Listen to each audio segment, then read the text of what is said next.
내가 너무 참았던 게 문제였어요.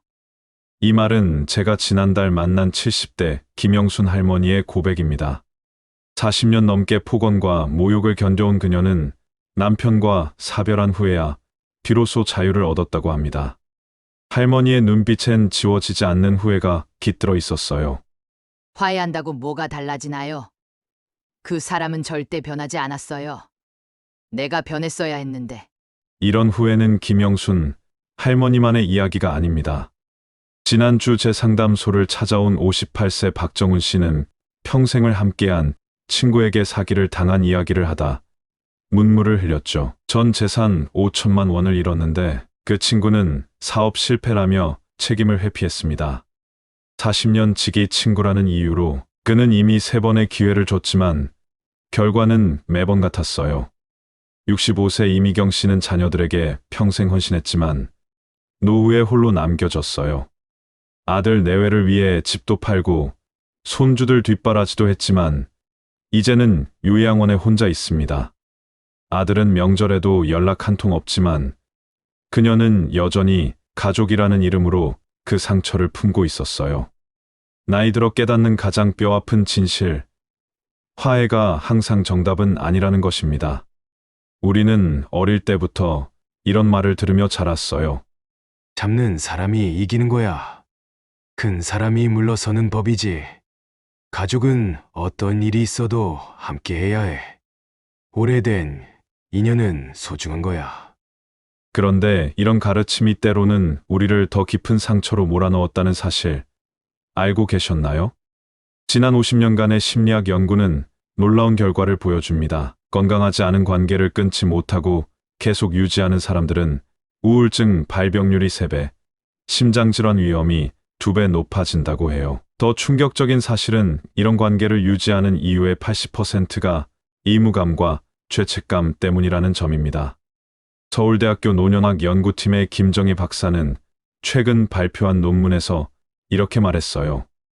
특히 한국의 노년층은 체면과 인내를 미덕으로 여기는 문화적 배경 때문에 독성 관계를 끊지 못하는 경향이 있습니다. 이는 신체적, 정신적 건강에 직접적인 영향을 미치고 있어요. 그럼에도 우리는 여전히 관계라는 이름 아래 많은 것을 참아내고 있습니다. 왜 그럴까요? 비록 독성 관계라 할지라도 그 관계를 잃는 것에 대한 두려움이 있습니다. 특히 노년기에는 새로운 관계를 형성하기 어렵다는 인식이 이 두려움을 강화하죠. 이 관계를 끊으면 나는 혼자가 될 거야. 라는 생각이 많은 분들을 괴롭힙니다. 오랜 관계는 종종 우리의 정체성과 얽혀 있습니다. 나는 누구누구의 어머니야. 나는 40년 지기 친구야. 라는 정체성을 잃는 것에 대한 두려움이 화해를 강요하곤 해요. 시간이 지나면 우리는 종종 과거를 미워하는 경향이 있어요. 예전에는 좋았는데. 라는 생각이 현재의 독성 관계를 정당화하는 데 사용됩니다. 강미영 할머니는 68세의 나이에 30년 지기 이웃과의 관계를 정리했어요. 오랜 이웃이었던 박순자 씨는 강미영 할머니의 아들이 사업에 실패했다는 비밀을 마을 사람들에게 퍼뜨렸죠. 할머니는 얼마나 창피했는지 몰랐지만 오랜 이웃이니까 또 교회에서도 함께 봉사하니까 그냥 참았습니다. 처음에는 그냥 한 번의 실수련이 했어요. 30년 동안 이웃으로 지냈으니까요. 하지만 그 일을 계기로 다른 일들도 떠오르기 시작했죠. 3년 동안 그 상처를 안고 살던 어느 날 할머니의 병원 진료 결과가 또다시 마을에 소문이 됐어요. 혈압약을 먹기 시작했다는 사실이 순식간에 퍼진 것이죠. 그제서야 할머니는 깨달았습니다. 이 관계가 자신을 병들게 하고 있다는 거요. 의사 선생님이 그러더라고요. 스트레스가 혈압을 이렇게 높이는 거예요. 뭐 요즘 많이 신경 쓰이는 일 있으세요? 그때 번뜩 깨달았어요. 내가 30년 동안 쌓아온 스트레스가 내 몸을 망가뜨리고 있다는 걸요. 강미영 할머니는 결심했어요. 더 이상은 안 되겠다고. 그렇게 박순자 씨와의 관계를 정리하기로 했죠. 처음엔 어색했지만 시간이 지나면서 할머니의 마음은 편해지기 시작했고 6개월이 지난 후 혈압은 정상으로 돌아왔고 불면증도 사라졌습니다. 내가 왜 진작 이러지 못했을까? 화해해야 한다는 부담감이 나를 올가매고 있었던 거죠. 누가 그랬어요? 용서는 하되거리는 도라라고. 이 말이 얼마나 현명한지 이제 알겠어요. 강미영 할머니의 사례는 특별한 경우가 아닙니다. 국내 최대 노인병원인 S병원의 김태영 교수팀은 65세 이상 노인 3,000명을 대상으로 인간관계와 건강 연구를 5년간 진행했어요. 그 결과는 충격적이었습니다.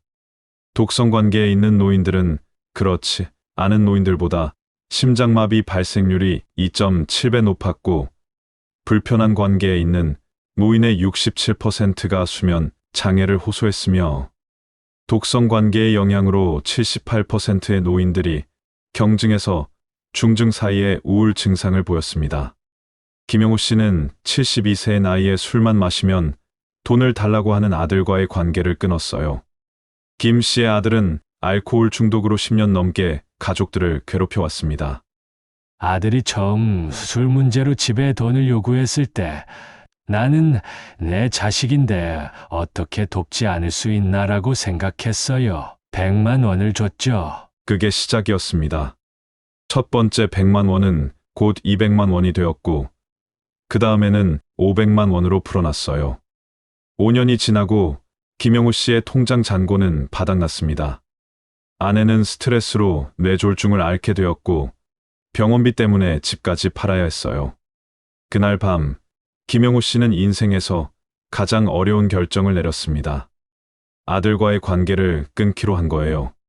주변에서는 그래도 내 자식인데라는 말을 많이 했어요. 하지만 내가 아들을 계속 도와준다면 그건 그의 중독을 돕는 셈이었죠.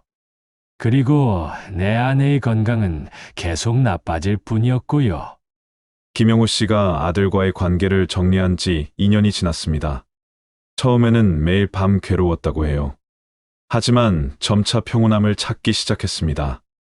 놀랍게도 6개월 전 아들이 재활센터에 자발적으로 입소했다는 소식을 들었어요.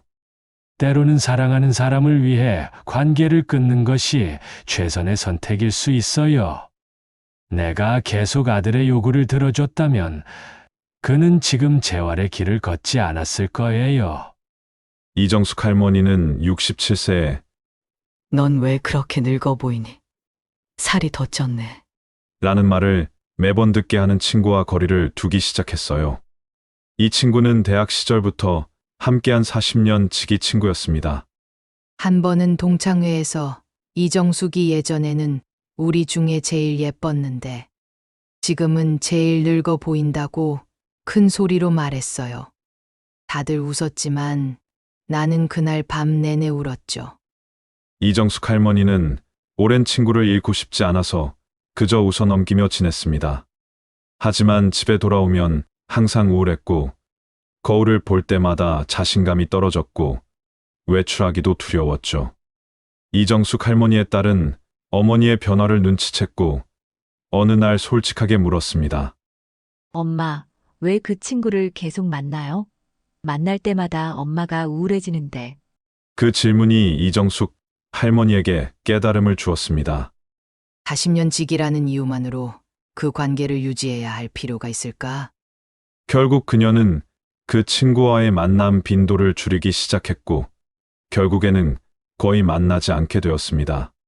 그 친구를 만나지 않기로 한 후 이정숙 할머니의 삶은 놀라운 방향으로 바뀌었습니다. 거울을 보는 게 더 이상 두렵지 않아졌어요. 오히려 나이 든 내 모습이 자랑스러워졌죠. 70을 바라보는 나이에 수영을 배우기 시작했고 동네 합창단에도 가입했어요. 평생 꿈꿔온 일들을 하나씩 실현하기 시작했답니다. 75세 박상철 할아버지는 항상 도움만 요청하고 정작 자신이 어려울 때는 외면하는 동생과의 관계를 제고했어요. 부모님이 일찍 돌아가신 후 할아버지는 동생을 거의 자식처럼 키웠어요. 그런데 5년 전 내가 암 진단을 받았을 때 동생에게 도움을 청했어요. 병원에 같이 가주면 좋겠다고. 그때 동생이 한 말이 아직도 귓가에 맴돌아요. 형, 나 지금 바빠서 어려울 것 같은데 택시 타고 가면 되잖아요? 그 말이 박상철 할아버지에게는 큰 충격이었습니다. 평생 동생을 위해 희생해 왔지만 정작 자신이 가장 필요로 할 때 동생은 그곳에 없었어요. 그때 깨달았죠. 이건 형제 관계가 아니라 일방적인 착취였다는 걸. 내가 유용한 동안만 필요했던 거예요. 박상철 할아버지는 치료가 끝난 후 동생에게 더 이상 경제적 도움을 줄 수 없다고 전했습니다. 처음에 동생은 화를 냈지만 할아버지는 더 이상 흔들리지 않았어요. 제 15년 만에 처음으로 나 자신을 위한 결정을 내렸으니까요. 그 후 박 할아버지는 오랫동안 미뤄둔 취미 생활을 시작했습니다. 기타를 배우고 여행을 다니고 봉사활동도 시작했어요. 이제 그의 얼굴에는 평온함이 깃들어 있습니다. 현대 심리학에서는 전략적 관계 단절이라는 개념이 있어요. 이는 자신의 정신적, 정서적 건강을 위해 독성 관계를 끊는 결정을 말합니다. 국내 최고의 노인 심리 전문가로 알려진 정민우 박사는 이렇게 설명합니다. 관계 단절은 포기가 아닙니다. 오히려 자신의 삶을 되찾는 과정이라고 볼 수 있어요. 특히 노년기에는 한정된 에너지를 어디에 쓸 것인지가 매우 중요합니다. 서울대학교 노인심리 연구팀의 조사에 따르면 60대 이상 노인 중 43%가 가족이나 오랜 지인과의 관계에서 스트레스를 받고 있으며 이 중 78%는 의무감 때문에 관계를 유지하고 있다고 합니다. 더 놀라운 것은 관계를 정리한 노인들의 92%가 6개월 후 심리적 안정감과 행복도가 향상되었다는 점이에요. 시간이 지나면 나아질 거야.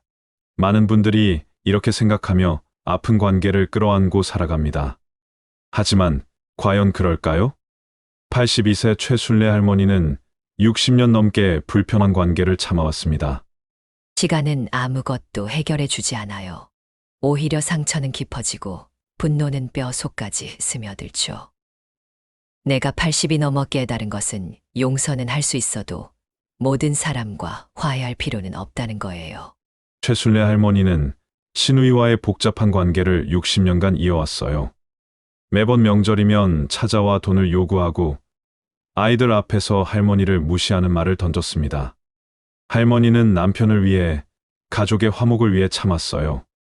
그런데 어느 날 문득 깨달았어요. 내가 참는 동안 내 아이들은 어떤 모습을 보고 자랐을까? 어머니처럼 참고 살아야지라고 생각하지는 않았을까?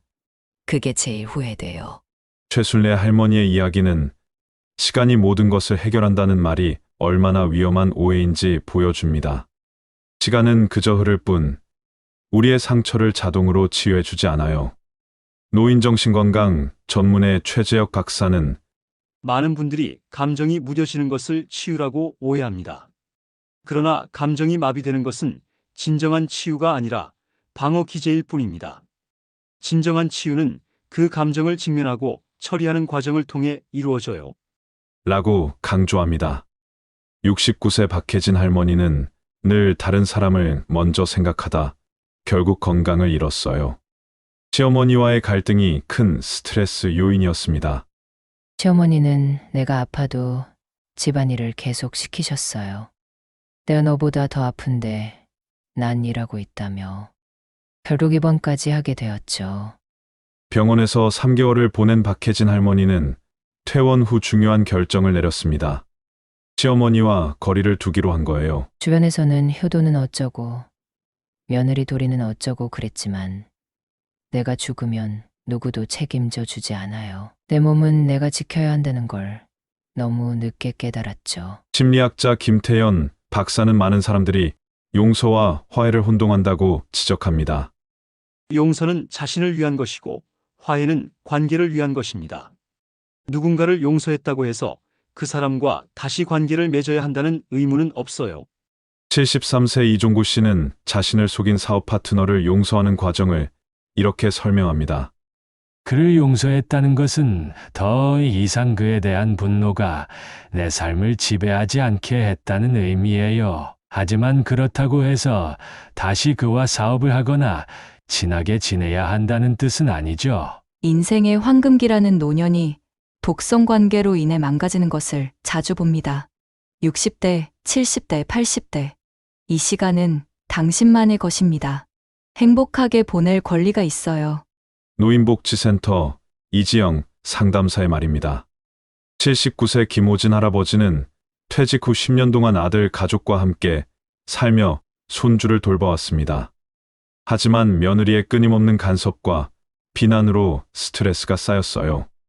김호진 할아버지는 75세에 중대한 결정을 내립니다. 아들 집에서 나와 작은 원룸으로 이사한 거예요. 처음에는 외로웠어요. 하지만 점차 내 공간, 내 시간, 내 방식대로 사는 즐거움을 알게 되었죠. 지금은 동네 노인정에서 바둑도 두고 공원에서 산책도 하고 내 인생이 내 것이 된 느낌이에요. 관계를 끊기로 결정했다면 어떻게 해야 할까요? 심리학자들이 제안하는 현명한 방법은 다음과 같습니다.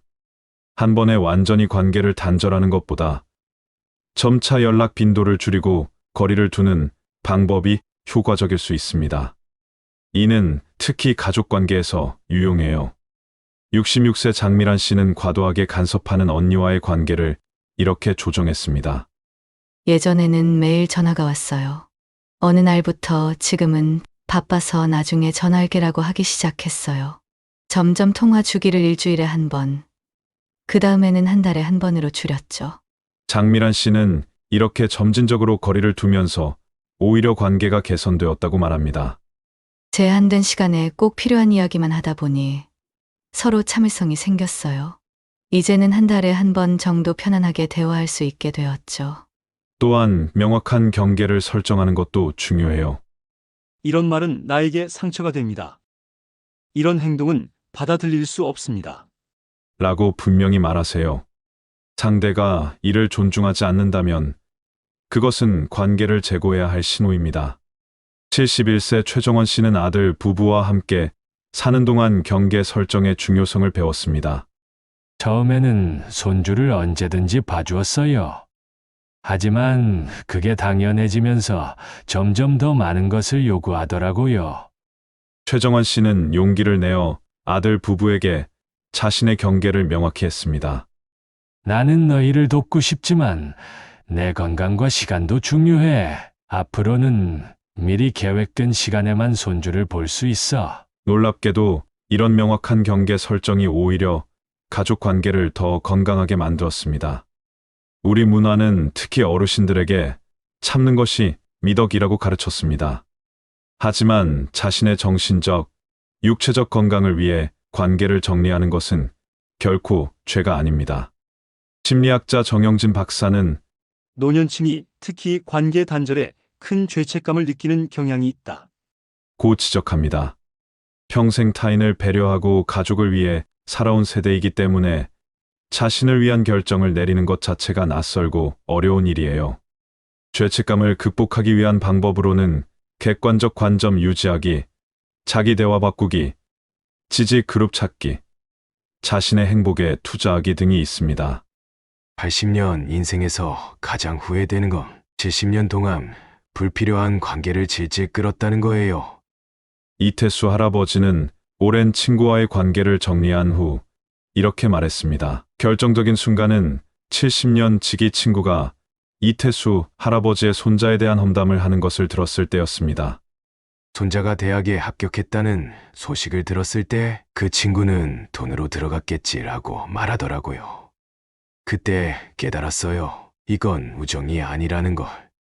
이태수 할아버지는 관계를 정리한 후 오히려 새로운 친구들을 만났습니다. 지금은 동네 시니어 클럽에서 활발히 활동하며 행복한 노년을 보내고 있어요. 진정한 평화는 타인과의 화해가 아닌 자기 자신과의 화해에서 시작됩니다. 76세 장미숙 할머니는 평생 시어머니와의 갈등으로 고통받았습니다. 30년간의 결혼 생활 동안 시어머니는 장미숙 할머니를 무능한 며느리라고 깎아내렸고 아이들 앞에서도 무시하는 말들을 자주 했어요. 시어머니가 돌아가신 후에도 그 상처는 할머니의 마음에 남아 있었습니다. 밤에는 종종 시어머니와 다투는 꿈을 꾸었고 그 시절의 기억이 떠오르면 여전히 가슴이 아팠어요. 우연히 노인복지센터에서 심리상담 프로그램에 참여한 장미숙 할머니는 자기 자신과의 화해라는 개념을 배웠어요. 상담사가 이렇게 물었어요. 시어머니를 용서하지 못하는 것이 아니라 어쩌면 당신은 스스로를 용서하지 못하고 있는 건 아닐까요? 왜 그때 자신을 더 지키지 못했는지에 대해. 장미숙 할머니는 자신에게 편지를 썼습니다. 넌 최선을 다했어. 그 상황에서 너는 내가 할 수 있는 최선을 다했어. 더 이상 자책하지 마. 그리고 마침내 평화를 찾았어요. 신기하게도 내 자신을 용서하자 시어머니도 조금씩 용서할 수 있게 되었어요. 우리 모두 완벽하지 않은 인간이라는 걸 이해하게 된 거죠. 76년 만에 비로소 내가 나를 좋아하게 되었어요. 관계를 끊으면 외롭지 않을까? 이것은 많은 노년층이 갖는 가장 큰 두려움 중 하나입니다. 하지만 독성 관계 속의 외로움과 홀로 있을 때의 외로움은 다릅니다. 81세 이종민 할아버지는 자녀들과 함께 살면서도 극심한 외로움을 느꼈다고 합니다. 식구들은 다 같은 집에 살지만 나와는 거의 대화하지 않았어요. TV를 함께 보면서도 나는 늘 혼자였어요. 이종민 할아버지는 결국 독립해서 혼자 살기로 결정했습니다. 놀랍게도 혼자 살면서 오히려 외로움이 줄었어요. 경로당에 나가기 시작했거든요. 거기서 진짜 대화가 통하는 친구들을 만났죠. 심리학자들은 건강한 고독과 해로운 외로움을 구분합니다. 건강한 고독은 자발적이고 성찰적이며 때로는 필요한 것입니다. 반면 해로운 외로움은 불가피하고 무력감을 주며 우울로 이어질 수 있어요. 75세 박영순 할머니는 딸의 권유로 함께 살았지만 점점 자신의 생활 방식이 딸 가족에게 맞지 않다는 걸 느꼈죠. 결국 다시 혼자 살기로 했어요. 주간보호센터에 다니고 동네 탁구 동호회에도 가입했어요. 혼자 살지만 외롭지 않아요. 오히려 내가 원할 때 사람들을 만나고 원할 때 혼자 있을 수 있어 좋습니다. 독성 관계를 끊은 후 새로운 건강한 관계를 형성하는 것은 충분히 가능합니다. 73세 김정자 씨는 평생 살던 동네를 떠나 노인복지주택으로 이사한 후 새로운 인간관계를 형성했어요. 처음에는 두려웠어요. 이 나이에 새로운 친구를 사귈 수 있을까 싶었거든요. 하지만 취미 활동을 통해 같은 관심사를 가진 사람들을 만났고 지금은 매일 아침 함께 걷는 친구들이 생겼어요. 때로는 관계를 끊는 결정을 우리가 아니라 상대방이 내리는 경우도 있습니다. 85세 윤태영 할아버지는 아들과 의도적 단절을 경험했습니다. 아들이 어느 날 갑자기 연락을 끊었어요. 나중에 알고 보니 사위가 아들에게 너희 아버지가 너희를 항상 무시했다고 이간질했더라고요. 윤태영 할아버지는 아들과의 관계 회복을 위해 여러 번 시도했지만 실패했습니다. 결국 그는 한쪽만의 화해라는 개념을 배우게 되었어요. 심리 상담사가 이렇게 말했어요. 당신이 할 수 있는 건 당신의 마음을 정리하는 것뿐입니다. 상대방의 반응은 통제할 수 없어요. 그래서 할아버지는 아들에게 마지막 편지를 썼습니다. 보냈는지는 모르겠지만 쓰는 것만으로도 많은 것이 정리되었다고 해요. 내가 할 수 있는 건 다 했어요. 이제는 내 삶을 살아야죠. 반면 79세 이영숙 할머니는 50년 넘게 함께한 친구가 갑자기 암으로 세상을 떠나는 불가항력적 단절을 겪었어요. 상담사의 제안으로 친구에게 편지를 썼어요. 하고 싶었던 말, 고마웠던 점, 미안했던 점, 모두 담아서요. 그 편지를 들고 친구가 좋아했던 바닷가에 가서 마음속으로 대화를 나눴습니다. 그 후로 마음이 한결 가벼워졌다고 합니다. 나이 들어 깨닫는 가장 중요한 진실 중 하나는 모든 관계가 평생 유지될 필요는 없다는 것입니다. 사람은 변하고 관계도 변해요. 때로는 놓아주는 것이 서로에게 더 나은 선택일 수 있습니다. 우리는 종종 인생이 정해진 시간표대로 흘러가야 한다고 생각합니다. 하지만 인생의 시간표는 우리 마음대로 다시 쓸 수 있어요. 80세 김혜자 할머니는 78세 60년 지기 친구들과의 관계를 정리했습니다. 다들 이 나이에 무슨 이라고 했지만 내게는 필요한 결정이었어요. 그리고 79세에 수영을 배우기 시작했고 80세인 지금은 매일 아침 1km를 수영합니다. 시간표 같은 건 없어요. 언제든 새로 시작할 수 있습니다. 지금까지 우리는 독성 관계를 정리하는 것에 초점을 맞추었지만 모든 갈등 관계가 반드시 단절로 이어져야 하는 것은 아닙니다. 때로는 진정한 화해와 변화가 가능한 경우도 있어요.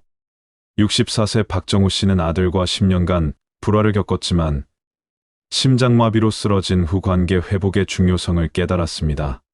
병실에 누워 생각했어요. 내가 지금 죽는다면 가장 후회할 일이 뭘까?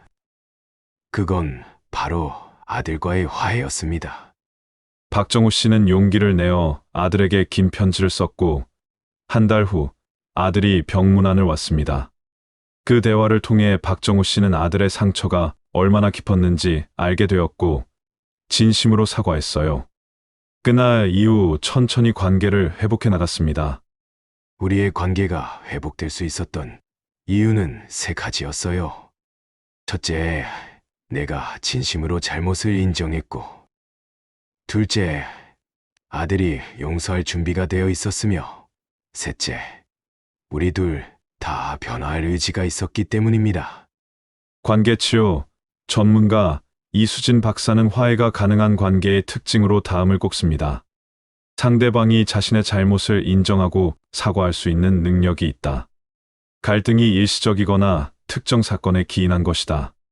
과거에 건강하고 긍정적인 관계의 역사가 있다. 양쪽 모두 관계 개선을 위해 노력할 의지가 있다.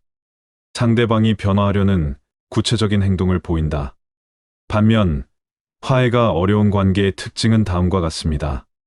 상대방이 자신의 행동에 책임을 지지 않고 항상 변명한다. 학대나 무시가 지속적이고 패턴화되어 있다. 상대방이 당신의 감정과 경계를 반복적으로 무시한다. 관계가 일방적으로 당신만 희생하는 구조이다. 상대방이 말로는 변화를 약속하지만 행동으로 보여주지 않는다. 이수진 박사는 모든 관계가 회복 가능한 것은 아닙니다. 때로는 관계를 끊는 것이 유일한 건강한 선택일 수 있어요. 하지만 회복 가능성이 있는 관계라면 그것은 시도해볼 가치가 있습니다. 라고 조언합니다. 관계를 정리하거나 재정립하는 과정은 쉽지 않습니다. 이 여정에서 도움을 구하는 것은 약함이 아니라 현명함의 표시예요.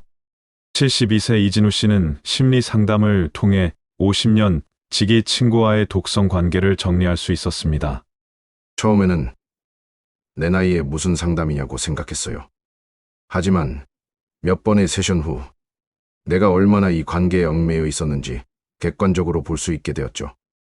노년기는 흔히 상실의 시기로 여겨지지만 사실은 새로운 가능성의 시간이기도 합니다. 특히 인간관계에 있어서 새로운 지평이 열릴 수 있어요. 68세 이미경 씨는 코로나 팬데믹 동안 스마트폰 사용법을 배워 온라인 시니어 커뮤니티에 가입했습니다. 처음에는 그냥 심심해서 시작했는데 거기서 전국 각지의 새로운 친구들을 만났어요. 지금은 1년에 2번 전국에서 모여 여행을 함께 가요. 76세 박상민 할아버지는 대학생 멘토링 프로그램에 참여했습니다. 내 경험과 지식을 젊은 세대와 나누는 기회였어요. 하지만 사실 내가 더 많은 것을 배웠어요. 젊은 대학생들과의 교류를 통해 할아버지는 새로운 관점을 얻고 현대 사회에 대한 이해도 넓힐 수 있었습니다. 이 긴 이야기를 마무리하며 다시 한번 강조하고 싶은 것이 있습니다. 당신의 인생은 당신의 것입니다.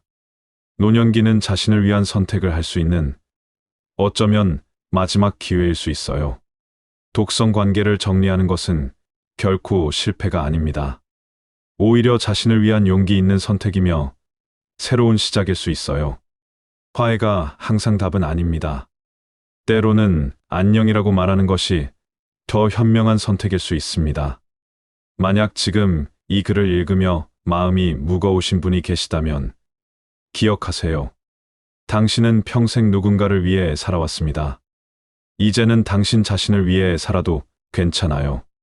모든 관계를 끊으라는 것이 아닙니다. 당신에게 진정한 기쁨과 평화를 가져다 주는 관계는 소중히 그리고 더 깊게 가꾸어 나가세요. 하지만 당신을 아프게 하고 에너지를 빼앗고 자존감을 낮추는 관계라면 과감히 거리를 두어도 괜찮습니다. 82세 윤정래 할머니의 말로 이 이야기를 마치고 싶습니다. 80이 넘어서야 깨달았어요. 내 인생은 내 것이라는 걸. 좀 더 일찍 알았더라면 좋았겠지만 지금 알았다는 것만으로도 감사해요.